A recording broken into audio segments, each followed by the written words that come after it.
Assalamualaikum warahmatullahi wabarakatuh. Alhamdulillah, kita bersyukur kehadirat Allah Subhanahu wa taala, berselawat kepada Nabi sallallahu alaihi wasallam. Allahumma shalli wa sallim ala sayyidina Muhammad wa ala ali sayyidina Muhammad. Adik mahasiswa yang dimuliakan oleh Allah, alhamdulillah pada hari ini kita bisa melanjutkan perkuliahan kita di pertemuan yang ketiga tentang pilar-pilar dalam ekonomi Islam. Nah, seperti yang kita pahami, pilar-pilar dalam ekonomi Islam itu ada 3. Pertama itu ada namanya kepemilikan atau milkiyah ya. Yang kedua ada namanya pengelolaan harta.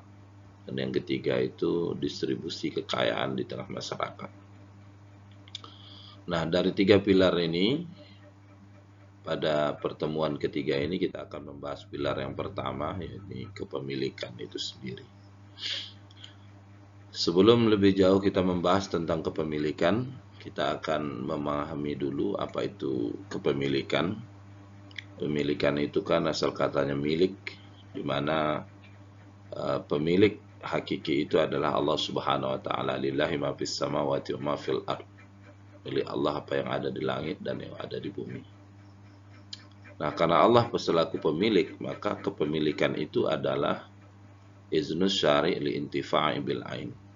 Izin dari Allah Subhanahu wa taala untuk memanfaatkan harta ya, benda. Nah, karena izinnya asyari, maka kita akan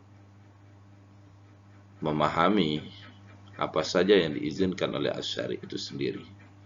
Ketika merujuk kepada nas-nas syar'i, kita akan menemukan ada 3 jenis kepemilikan sesuai yang diizinkan oleh asyari Allah Subhanahu wa taala. Yang pertama itu adalah kepemilikan individu, yang kedua kepemilikan umum, dan yang ketiga kepemilikan negara. Nah, kepemilikan individu tentunya Allah selaku asyari mengizinkan kepada individu untuk memanfaatkan dan juga memiliki, ya, menguasai dan memiliki. Sementara kepemilikan umum, Allah selaku asyari memberikan izin kepada publik, masyarakat secara umum, ya, untuk memilikinya, memanfaatkannya, tapi dikelola oleh negara, di mana asyari memberikan izin pengelolaan itu kepada negara. Nah, yang ketiga ada namanya kepemilikan negara, ya, yakni kepemilikan yang diizinkan oleh asyari untuk dimiliki dan dikelola oleh negara itu sendiri. Nah, perbedaan dari 3 jenis ini tentunya berdasarkan nas baik di dalam Al-Quran maupun di dalam hadis Nabi Sallallahu Alaihi Wasallam.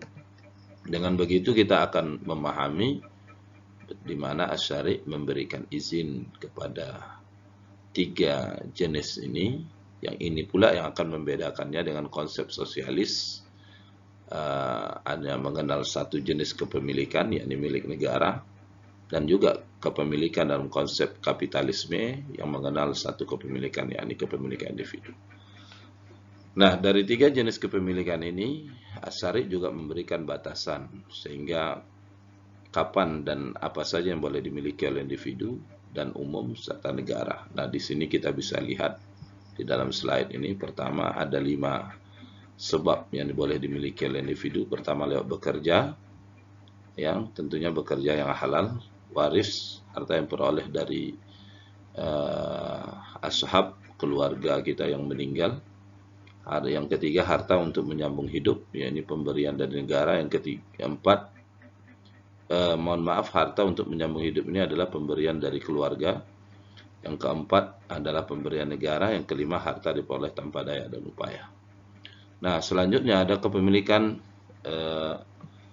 publik, ya. Di sini dibatasi oleh asyari ada 3 jenis. Pertama, fasum. Yang kedua, barang tambang yang jumlahnya tidak terbatas. Sementara barang tambang jumlahnya terbatas boleh dimiliki oleh individu. Yang ketiga, harta pembentukannya tidak bisa dimiliki oleh individu.